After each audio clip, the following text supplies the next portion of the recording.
4 settembre vede l'ago Indipendenza Veneta. Con noi il presidente di Indipendenza Veneta, Luca Alzano Cantarutti.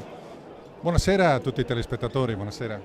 Il 17 di settembre sarà convocato il Consiglio regionale per votare la legge referendaria che abbiamo presentato noi di Indipendenza Veneta. Che prospettive ci sono?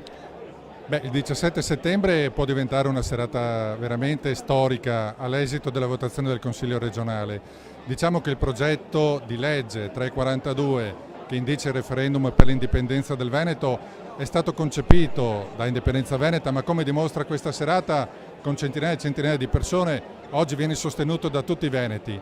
Il Veneto Decida, già ne abbiamo parlato, è una piattaforma, è un tavolo di lavoro che riunisce tutte le associazioni indipendentiste e i movimenti politici veneti.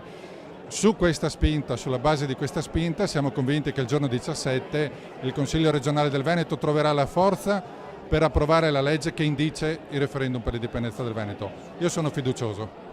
In 2 anni di lavoro Indipendenza del Veneto ha fatto passi da gigante. Possiamo dire che l'indipendenza del Veneto si può fare? L'indipendenza del Veneto si può fare, noi siamo convinti si debba fare. In questo solo anno, non 2, ma in un unico anno di lavoro, Indipendenza Veneta ha concepito un progetto che oggi vede radunate attorno allo stesso tavolo tanti veneti, e quando tante migliaia di persone, centinaia di migliaia di persone chiedono a gran voce l'indipendenza, chiedono a gran voce di poter essere ascoltate con un referendum, questo referendum si può fare e questo referendum sono convinto si farà.